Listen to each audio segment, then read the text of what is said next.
ಆದ್ರೆ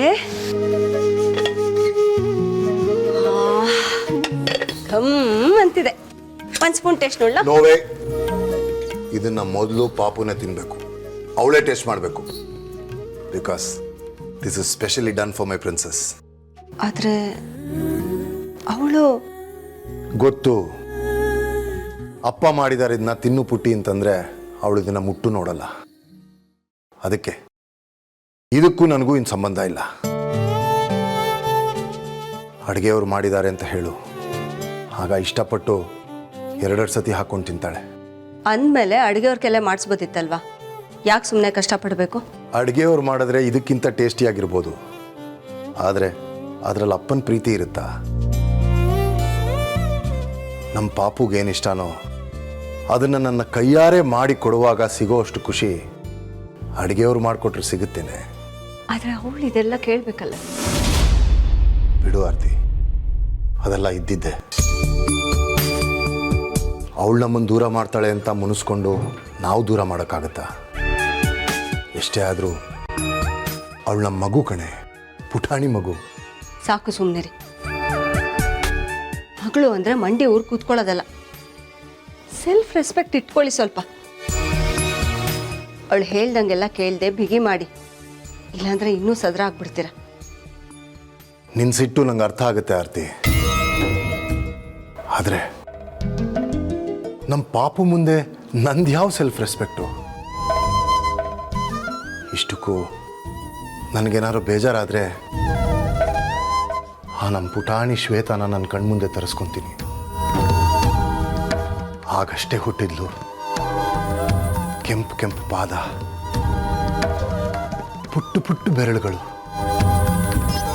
ಗುಲಾಬಿ ಹೆಸರಿನಂಗಿದ್ದ ಅವಳು ಮೈ, ಪುಟಾಣಿ ಬಾಯಿ.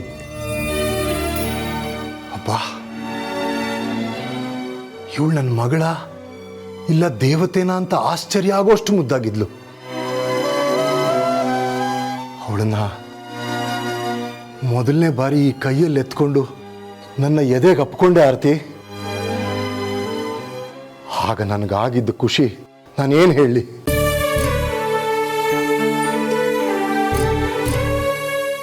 ಅದರ ಮುಂದೆ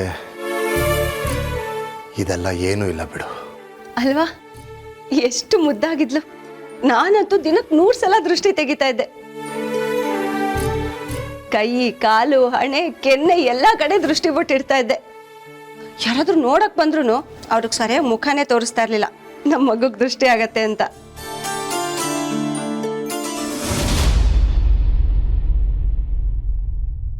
ಹಾಗಿದ್ದವಳು ಯಾಕ್ರಿ ಇವಾಗ ಹೀಗಾಗ್ಬಿಟ್ಟಿದ್ದಾಳೆ? ಎಲ್ಲ ನಾವು ಪಡ್ಕೊಂಬಂದಿದ್ದು, ಇನ್ನೇನು ಅನ್ನಕ್ಕಾಗುತ್ತೆ? ಆದ್ರೆ ಒಂದಂತೂ ನಿಜ, ಅವಳು ಏನೇ ಮಾಡಿದ್ರು ಈ ಅಪ್ಪ ಮಾತ್ರ ಬದಲಾಗಲ್ಲ. ತನ್ನ ರಾಜ್ಕುಮಾರಿಗೋಸ್ಕರ ಏನ್ ಬೇಕಾದ್ರೂ ಮಾಡ್ತಾನೆ, ಕಡೆಯ ತನಕ ಇಷ್ಟೇ ಪ್ರೀತಿಸ್ತಾನೆ.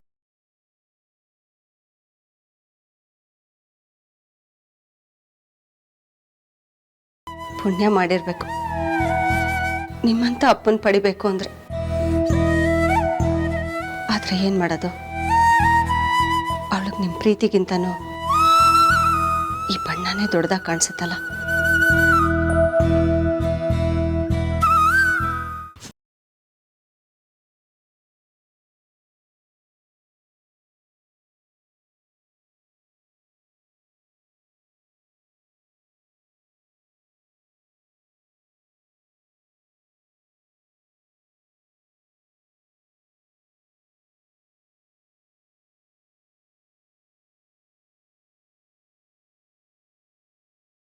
ಕಷ್ಟ ಬೇಡ ಅಂತ ಎಲ್ಲ ನಾನೇ ತಯಾರು ಮಾಡಿಟ್ಟಿದ್ದೀನಿ, ಎತ್ಕೊಂಡು ಹೋಗ್ತಾ ಇರು. ಇವತ್ತು ನಿನಗೂ ಈ ಮನೆಗೂ ಋಣ ಮುಗೀತು. ಸಾಕ್ ಮುಚ್ಚ್ರಿ ಬಾಯಿ.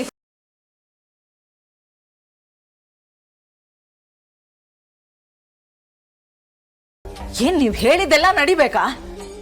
ಅವ್ಳಿಗೇನ್ ಯಾರು ಹೇಳೋರು ಕೇಳೋರು ಇಲ್ಲ ಅನ್ಕೊಂಡಿದ್ದೀರಾ? ಒಳ ಹೆತ್ತ ತಾಯಿ, ನಾನಿನ್ನು ಬದುಕಿದ್ದೀನಿ. ನಾನು ಬದುಕಿರೋವರೆಗೂ ನನ್ನ ಮಗು ಎಲ್ಲೂ ಹೋಗೋದಿಲ್ಲ, ಇಲ್ಲೇ ಇದೇ ಮನೆಯಲ್ಲೇ ನನ್ನ ಜೊತೆ ಇರ್ತಾಳೆ. ಮಗು? ನಿನ್ ಮಗು? ಯಾರು ಇವಳ? ಹೌದು, ಇವಳು ನನ್ನ ಮಗಳೇ, ಅದರಲ್ಲಿ ಯಾವ ಅನುಮಾನನೂ ಇಲ್ಲ.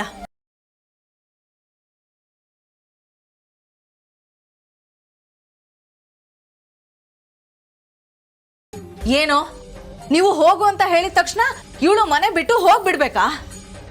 ಏನ್ರಿ ಇವಳು ಯಾರು ಏನು ಎತ್ತ ಅಂತ ಹೆತ್ತ ತಾಯಿಯಾಗಿ ನನಗ್ ಗೊತ್ತಾ ಇಲ್ಲ ನಿಮಗ್ ಗೊತ್ತಾ?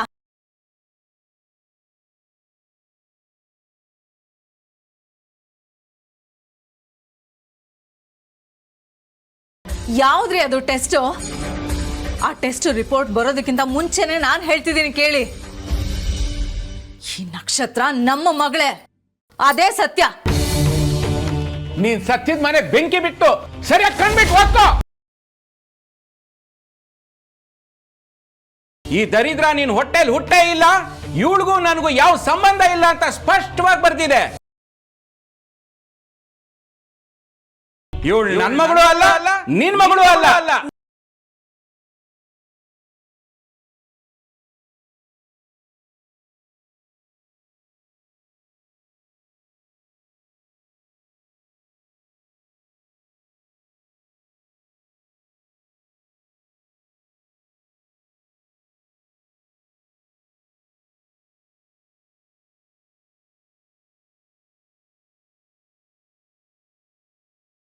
ಇವಳ ಮೈಯಲ್ಲಿ ಹರಿತಾರ ಕೆಟ್ಟ ರಕ್ತಕ್ಕೂ ಈ ಮನೆಗೂ ಸಂಬಂಧನೇ ಇಲ್ಲ.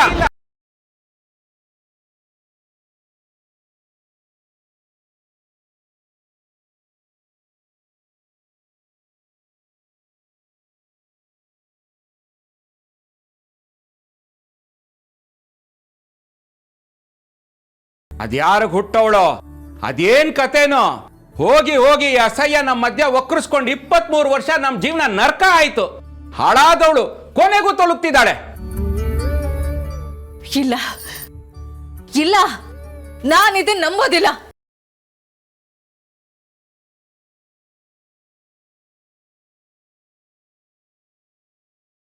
ನೀವು ಹೇಗಾದ್ರೂ ಮಾಡಿ ಇವಳನ್ನ ಮನೆಯಿಂದ ಹೊರಗಡೆ ಕಳಿಸ್ಬೇಕು ಅಂತ ಏನೇನೋ ಕಥೆ ಕಟ್ತಾ ಇದ್ದೀರಾ. ಸುಳ್ಳು ರಿಪೋರ್ಟ್ ಅನ್ನ ಬರ್ಸ್ಕೊಂಡ್ ಬಂದಿದ್ದೀರಾ. ನನಗ್ ಚೆನ್ನಾಗಿ ಗೊತ್ತು ರೀ. ನಿಮ್ ಬುದ್ಧಿ ನಮಗ್ ಗೊತ್ತಿಲ್ವಾ? ನಾನಿದನ್ನ ನಂಬೋದಿಲ್ಲ. ನಕ್ಷತ್ರ ನನ್ನ ಮಗಳು, ನಾನು ಹೆತ್ತ ಮಗಳು, ಅದೇ ಸತ್ಯ ರೀ. ಲೇ ಕಟ್ಕೊಂಡ್ ಗಂಡನ ಮೇಲೆ ಅನುಮಾನ ಪಡ್ತೀಯಲ್ಲೇ? ಅಲ್ಲಿ ನಿಂತಿದ್ದಾಳಲ್ಲ, ಏನು ಗೊತ್ತಿಲ್ದಂಗೆ ಅವಳನ್ನ ಒಂದ್ಸತಿ ಕೇಳು. ಅವಳಿಗೆ ಈ ರಿಪೋರ್ಟ್ ಬಂದಿದ್ದು ಗೊತ್ತು, ಏನ್ ಬರ್ದಿದೆ ಅಂತಾನು ಗೊತ್ತು. ಆದ್ರೂ ನಮ್ಗೆ ಯಾರಿಗೂ ಗೊತ್ತಾಗಬಾರ್ದು ಅಂತ ರಿಪೋರ್ಟ್ ಬಚ್ಚಿಟ್ಟು ಹೋಗಿದ್ಲು ಪೀಡೆ.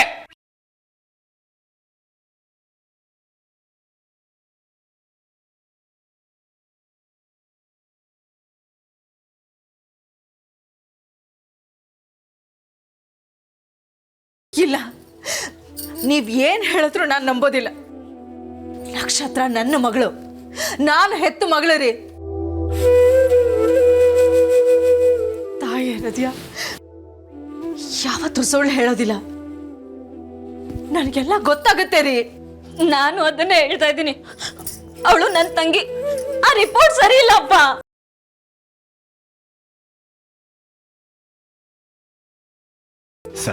ಸರ್ ದಯವಿಟ್ಟು ಸರ್, ಒಂದೊಂದ್ಸತಿ ಲ್ಯಾಬಲ್ಲಿ ಯಾರಿಗೋ ಕೊಡೋ ರಿಪೋರ್ಟ್ನ ಇನ್ಯಾರಿಗೋ ಕೊಟ್ಟಿರ್ಬೋದು.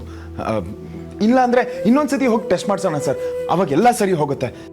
ದಯವಿಟ್ಟು ಸರ್ ಮನ್ಸನ್ನ ಇಷ್ಟು ಕಲ್ ಮಾಡ್ಕೊಂಬೇಡಿ ಸರ್, ಪ್ಲೀಸ್ ಅರ್ಥ ಮಾಡ್ಕೊಳ್ಳಿ ಸರ್. ಯಾರೇನೇ ಅಂದ್ರು ಸರಿ, ಅವಳೇ ಸವಾಲ್ ಹಾಕ್ದಂಗೆ ಈ ಕ್ಷಣನೇ ಮನೆ ಬಿಟ್ಟು ಹೋಗ್ಬೇಕು. ಅದೊಂದೇ ಉಳಿದಿರೋ ದಾರಿ. ಇಲ್ಲ, ನಾನು ಅವಳನ್ನ ಎಲ್ಲೂ ಕಳಿಸೋದಿಲ್ಲ. ನನ್ನ ಮಗು ನನ್ನ ಜೊತೆನೇ ಇರ್ಬೇಕು. ಅದು ಈ ಜನ್ಮದಲ್ಲಿ ಸಾಧ್ಯ ಇಲ್ಲ. ನಿನ್ ಮಗಳು ಇವಳೊಬ್ಳೆ ಆ ಸತ್ಯನ ಒಪ್ಕೊಂಡು ಬಾಯಿ ಮುಚ್ಕೊಂಡು ತಪ್ಪಗಿರು.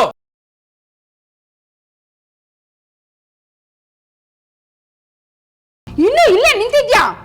23 ವರ್ಷ ಕಳ್ಳ ಬೆಕ್ತರ ನಮ್ಮ ಮಧ್ಯೆ ಸೇರ್ಕೊಂಡು ನಮ್ ನೆಮ್ಮದಿ ಹಾಳು ಮಾಡಿದ್ ಸಾಕು. ಇನ್ನೂ ಇಲ್ಲೇ ನಿಂತಿದ್ಯಾ? ತೊಲಗು.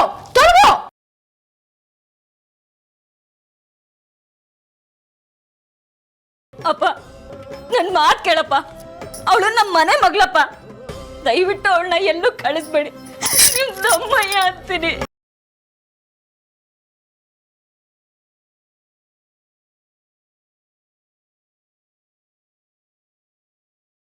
ನಕ್ಷತ್ರ, ಯಾಕೆ ಹೊರಗಡೆ ನಿಂತಿದ್ಯಾ? ಬಾ ಒಳಗಡೆ. ನೀನೆಲ್ಲೂ ಹೋಗ್ತಾ ಇಲ್ಲ, ನಾವು ನಿನ್ನ ಎಲ್ಲಿಗೂ ಕಳ್ಸೋದು ಇಲ್ಲ. ಬಾ ಒಳಗೆ ಸುಮ್ನೆ. ಅಂತ ಕೆಟ್ಟ ಧೈರ್ಯ ಮಾಡಬೇಡ. ಒಂದೇ ಒಂದ್ ಹೆಜ್ಜೆ ಮುಂದೆ ಇಟ್ರು ನಾನು ಏನ್ ಬೇಕಾದ್ರೂ ಮಾಡ್ತೀನಿ. ಸುಮ್ನೆ ನನ್ನ ತಲೆ ಕೆಡಕ್ಕಿಂತ ಮುಂಚೆ ಹೊರಟೋಗು. ಸರ್ ದಯವಿಟ್ಟು ಹೀಗೆಲ್ಲ ಮಾಡಬೇಡಿ ಸರ್. ಈ ಹಾಸ್ಪಿಟ್ಲ್ ಇಲ್ಲಾಂದ್ರೆ ಇನ್ನೊಂದು ಹಾಸ್ಪಿಟ್ಲಿಗೆ ಹೋಗಿ ಟೆಸ್ಟ್ ಮಾಡಿಸೋಣ ಸರ್. ಅರ್ಥ ಮಾಡ್ಕೊಳ್ಳಿ ಸರ್, ಅರ್ಜೆಂಟಲ್ಲಿ ನಿರ್ಧಾರ ಮಾಡಬೇಡಿ ಸರ್. ಇಷ್ಟು ವರ್ಷ ಜೊತೆಗಿದ್ದೋಳ್ನ ಮನೆಯಿಂದ ಹೊರಗಡೆ ಹೋಗು ಅನ್ನೋದಕ್ಕೆ ನಿಮ್ಗೆ ಹೇಗಾದ್ರೂ ಮನ್ಸು ಬರ್ತಿದೆ ಸರ್. PG ಹುಡುಗ PG ಅವನ್ ತರ ಕೊಟ್ಟಿದ್ ತಿನ್ಕೊಂಡು ಬಾಡ್ಗೆ ಕಟ್ಕೊಂಡು ತೆಪ್ಪಗಿರ್ಬೇಕು.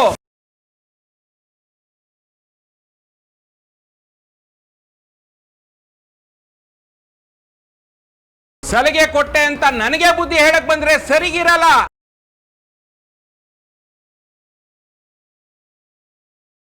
ನನ್ ಮನೆ ವಿಷಯಕ್ಕೆ ಮಧ್ಯ ಬಂದ್ರೆ ನಿನ್ನೂ ರೂಮ್ ಖಾಲಿ ಮಾಡಿಸಿ ಓಡಿಸ್ಬೇಕಾಗತ್ತೆ. ತಪ್ಪು ಮಾಡ್ತಾ ಇದ್ದೀರಾ ಸರ್ ನೀವು. ಅವಳು ನಿಮ್ಮ ಮಗಳು ಹೌದೋ ಅಲ್ವೋ ಬಿಟ್ಟಾಕಿ ಒಬ್ಬ ಮನುಷ್ಯತ್ವ ಇರೋ ಮನುಷ್ಯನಾಗಿ ಯೋಚನೆ ಮಾಡಿ. ಇಷ್ಟೊತ್ತಲ್ಲಿ ಒಂದು ಹೆಣ್ಣು ಹುಡುಗಿ ಹೊರಗಡೆ ಎಲ್ಲಿಗೆ ಹೋಗ್ಬೇಕು, ಏನ್ ಮಾಡಬೇಕು?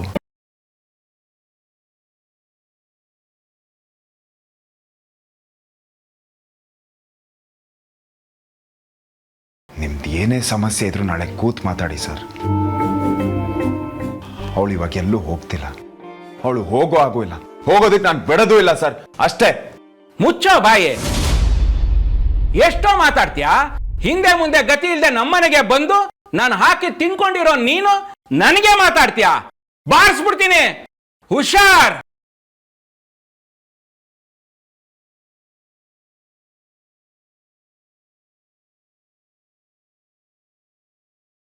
ಓ ಗಾಡ್ ಭೂಪತಿ ಕಮಾನ್, ಸುಮ್ಮನಿದ್ ಬಿಡು.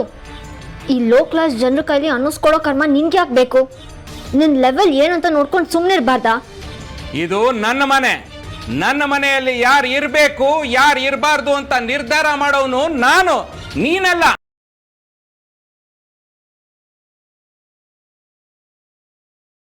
ಯಾರ್ಯಾರಿಗೋ ಹುಟ್ಟಿರೋಳ್ನ ನನ್ನ ಮನೇಲಿ ಇಟ್ಕೊಂಡು ಸಾಕ ಕರ್ಮ ನನಗಿಲ್ಲ.